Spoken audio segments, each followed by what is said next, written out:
Congratulations, you're in school, but you're like, how do I make more money? Because I'm busy enough with school. How do I create passive income?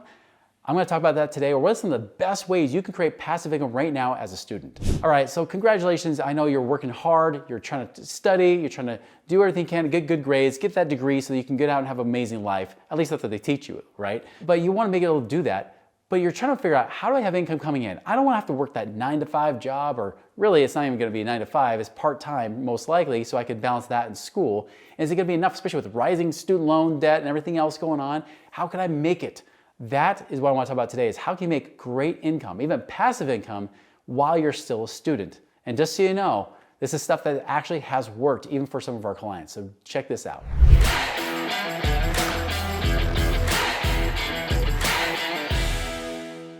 All right, so here's one strategy I think could be great, is ask your parents for help, but don't ask them for help just to give you more money to then pay for your college degree that you may or may not use anyways. Just speaking from real experience, I'm a sociology major that became a money guy of all things, right? But instead of asking them for money help for your college, ask them for a little bit of money help to help get you into a home, to get into a place. Because most of us, we're always taught to go to the dorms, right? We go to the dorms, or maybe get a little apartment, student apartment that's, breaking down. It's a piece of junk, old place that, it might be nice, but you have to pay top dollar for those. So you get the cinder block wall type of a dorm or apartment building that you're thinking, okay, I can manage this, I can live here. It's just a place to sleep, right? But what if you could ask your parents for a little help to get a little better place? And this is a place that you now have control over. You're not just paying rent to some person that's just managing a bunch of apartments that barely even checks in on you anyways, but instead you have your own home. And so you can ask them to do one of two things. Either one, help you get into a good rental. This could be like a single family home or a duplex, either by renting it, or they even help buy it and it becomes an investment property for them, but you become the property manager. And so you start to manage the property for them and you split the profits that they make on this property. So here's what you do.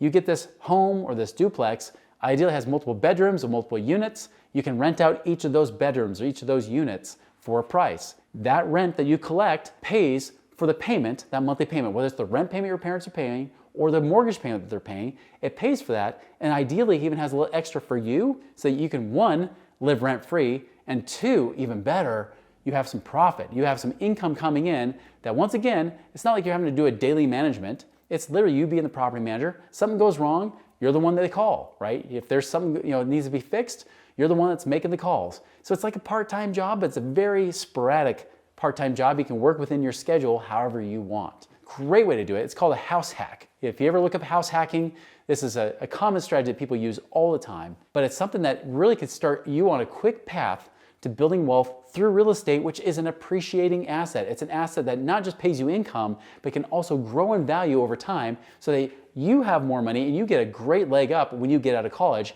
And who's to say that maybe there's not even enough money in that could actually help pay for your education as well, so you're not living the next 20 years paying off your student loans. All right, number two is now you can use, instead of just using your hard labor, right? Many times, I remember as I was a young college student, I was working a custodial job. I was cleaning bathrooms and stuff. I was cleaning out the main event center that was on the campus. And I had fun doing it, but I was making like a freaking not even $6 an hour, guys. I mean, I was getting paid squat. I was basically getting paid minimum wage at the time. I know today's dollars, you would never be paid that little, but for me, that's what I was being paid.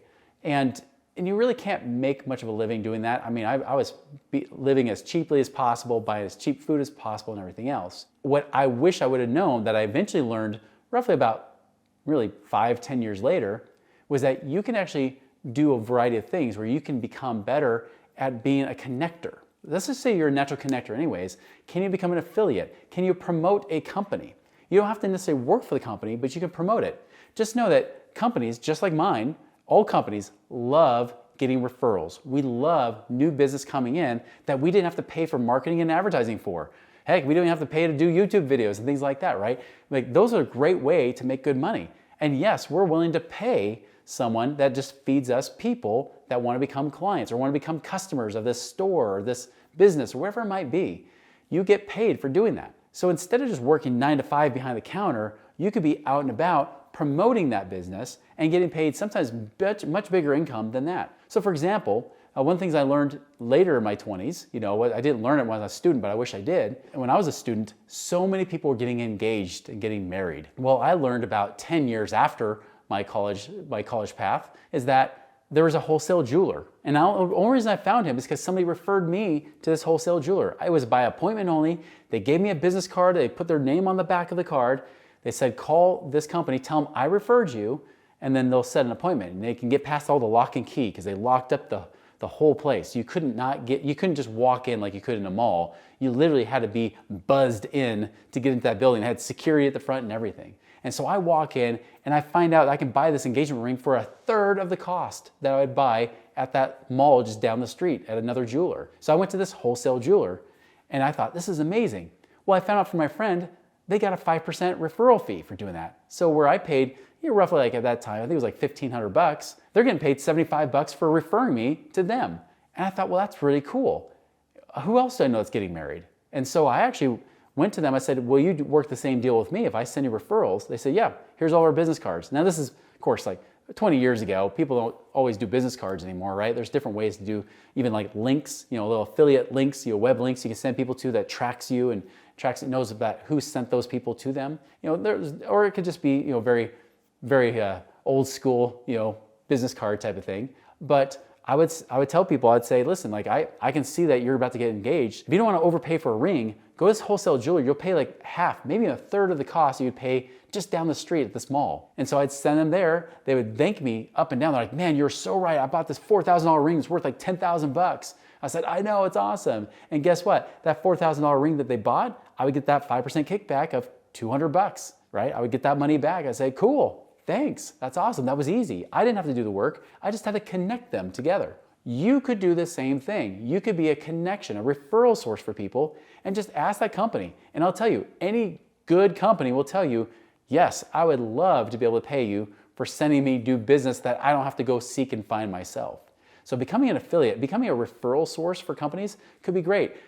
You already know, there's already people on Instagram, TikTok already doing this. They have their little influencer page or their channel where they're promoting different brands and whatnot. They're getting paid for sponsorships. Same kind of thing, but you can do it on a very personal level. You don't have to become this big, influencer on social media to do it. You literally just have to know one person and connect them with one good company and you get paid. Great way to make money. And again, not have to be full-time. Here's another great thing you do. If you ever want to get into real estate investing, you want to do with that, network. Create that network and get to know other people in the real estate game. You can look up events like what are called REIA events. That's REIA, Real Estate Investor Association. If you actually go look those up, there's plenty of people in that place where maybe you could become someone who becomes a sweat equity partner. It may not be a full-time job, it could be, but it might not be. But you might say, hey, how can I work for you? How can I learn from you? Become an apprentice. Really getting the best education, make way more money than I'm gonna get with my college degree anyways, and learn how to do what you do, how you created wealth.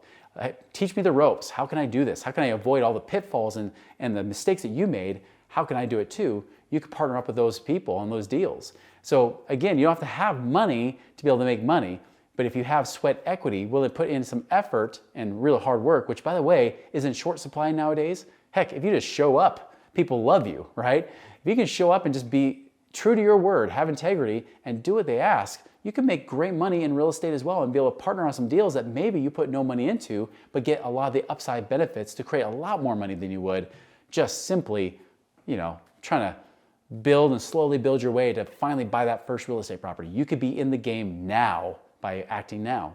And that even deals with things like driving for dollars. I talked about this in another video where you can literally get paid driving around, finding properties that look like they're pieces of junk. Maybe they haven't mowed their lawn for 5 years or something like that, or it looks like they haven't mowed it forever. They got things growing up all around it, and you think, that's an ugly property.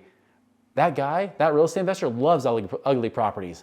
Let me send that address to him to see if maybe that could be something they'll do. And you can actually get paid for driving around finding these properties for them. It does a lot of the heavy lifting for them, and they'll pay you, especially if they end up making a deal on that. So you can actually get paid commissions off doing some of those simple things, just literally drive around. And by the way, if you're already doing like Uber Eats, or if you're doing like DoorDash or something like that, you can actually use that time while you're already driving around to write down addresses really quick, send them on, and get paid that while you're also getting paid doing your job when you're driving around doing those things. So that's why they call it driving for dollars. You can literally drive around finding properties for investors to buy, and then you get paid for being that headhunter, being that referral source. Again, there's so many ways to do it, but as a student, there are so many great ways you can do it as well to make more money. And here's one little bonus tip I'm going to give you. I swear I say the best for last is one of the things you can do to make more money is get student loans and then save the rest of your money to do some of these very strategies I'm talking about, including, especially if you want to get into real estate investing. I'll tell you, like I have a daughter right now, she's a freshman in college, and she keeps saying, oh, Dad, my mom says, don't get any student loans, don't get any loans, I don't want to owe people money. I said, well, here's the thing. You get these student loans and you have the financial aid, a lot of times the government's paying the interest for you while you're going to school. You have 0% loans. That's money that, yes, you do have to pay down the road, but you don't have to pay right now. What if you can get your money, instead of going to pay really paying for the college, what if you get that money working harder for you right now to make passive income right now? Then you can make way more interest than what they're going to charge you down the road anyways, what they're not charging you today. You can have way more money to pay off those loans and then still have extra left over versus working so hard to pay off all these loans and then come out of college with zero. You can actually make more money. And guys, there's so many ideas how to do that. The best way for you to learn how to do that, go to moneyripples.com, subscribe to our email list so you can find lots of different creative ideas and strategies to help you do that very same thing. Go do that right now at moneyripples.com.